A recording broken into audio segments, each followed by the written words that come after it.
যারা ফেসিবাদ বিরোধী আন্দোলনে আমাদের সহযোদ্ধা ছিল, তারা এইভাবে বিশ্ববিদ্যালয়ের নিরাপরাধ শিক্ষার্থীদের নির্বাচিত প্রতিনিধিদের উপর তারা হাইনার মতো ঝাঁপিয়ে পড়বে। তারা ক্যাম্পাস আধিপত্য বিস্তার দখলদারিত্বের জন্য একটা নীল নকশা করেছিল, কিন্তু তাদের পুরো নাটকটা, তাদের নীল নকশাটা ফেল করেছে গতকাল।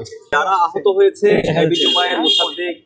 তারা ঢাকা মেডিকেলে ট্রিটমেন্ট নেওয়ার পর এখন বিশ্ববিদ্যালয় মেডিকেল সেন্টারে আছে। প্রচন্ড আঘাত করা হওয়ার কারণে তাদের শরীরে অনেক বেশি ব্যথা এবং জ্বর আছে। তাদের সুস্থ হওয়ার জন্য আরো একটু সময় লাগবে। আমি দেশবাসীর কাছে তাদের জন্য দোয়া চাই। একই সাথে আমরা ধানমন্ডি থানায় যখন ছিলাম, আমরা তো তখন থেকে কথা বলছিলাম, তারা বলছিল নিরপরাধ, তার বিরুদ্ধে কোনো অপরাধ নাই, এবং সম্পূর্ণ একটা ফেক স্ক্রিনশট, এবং এই ফেক স্ক্রিনশটের উপর ভিত্তি করে তারা এই মত তৈরি করেছে এবং সারা দেশের ক্যাম্পাসগুলোকে সহিংস করে তারা ক্যাম্পাস আধিপত্য বিস্তার দখলদারিত্বের জন্য একটা নীল নকশা করেছিল, কিন্তু তাদের পুরো নাটকটা, তাদের নীল নকশাটা ফেল করেছে গতকালকে। জাতির কাছে পরিষ্কার হয়েছে কারা গুজব ছড়ায়, কারা এভাবে মত তৈরি করে নাগরিকের অধিকার হরণ করে, কারা গণতন্ত্র চায় না এই দেশের মধ্যে, যারা দেশে আইনি শাসন চায় না। গতকালকে থানায় হামলা এবং এর আগে সিটি কলেজে রামদানি শিক্ষার্থীদের উপর যেভাবে হচ্ছে নৃশংস কায়দায় হামলা করে চাপাতি দিয়ে আমাদের ভাইয়ের পায়ের গোড়ালি বিচ্ছিন্ন করে দিচ্ছে। তো আমরা সর্বশেষ কথা বলে হচ্ছে সে যেহেতু নিরপরাধ, তাকে 12 ঘন্টা ধরে থানায় রাখা হয়েছে এবং সর্বশেষ আমরা তাকে আমাদের হাতে তুলে দেয় এবং আমরা নিয়ে আসি। এখানে কোনো ধরনের মুসলাইকার অথবা কিছু নাই, সে তো কোনো অপরাধী না। তো এখন রাষ্ট্রকে এটা ক্ষমা চাইতে হবে এবং পুলিশ প্রশাসনকে ক্ষমা চাইতে হবে। এই পুলিশ প্রশাসনের নীরবতার কারণে এইভাবে নৃশংস কায়দায় হামলা করতে পারছে। এবং গতকালকে আমি 28শে অক্টোবরের একটা প্রতিষ্ঠা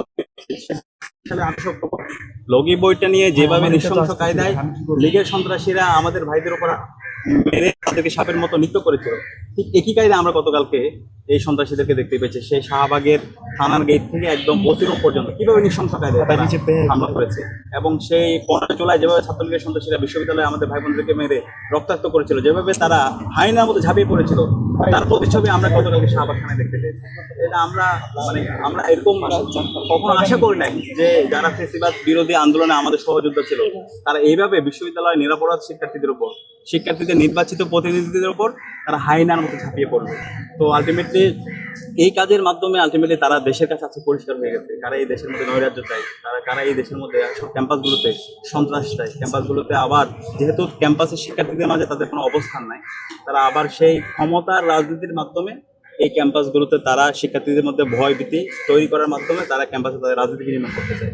তো আমরা এটা দৃঢ়কণ্ঠে বলছি, ক্যাম্পাসের মধ্যে এই ধরনের ফেসিবাদী কাঠামোর মাধ্যমে কেউ রাজনীতি করবে, কেউ এই যে হকি স্টিক, স্টাম্প, কিরিজ দিয়ে ভয় দেখিয়ে হল দখল করবে, আধিপত্য বিস্তার করবে, সেটা আমরা বেঁচে থাকতে হবে না। সেটা যদি করতে চাই তাহলে আমাদের রক্তের উপর দিয়ে করতে হবে, আমাদের জীবনের উপর দিয়ে করতে হবে।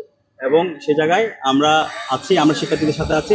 আমরা প্রত্যেকটা হলে হলে শিক্ষার্থীদের কাছে যাব, শিক্ষার্থীদের কাছে আমরা তাদেরকে আশ্বস্ত করব এবং শিক্ষার্থীদেরকে সাথে নিয়ে আমরা এই সন্ত্রাসকে প্রতিহত করব।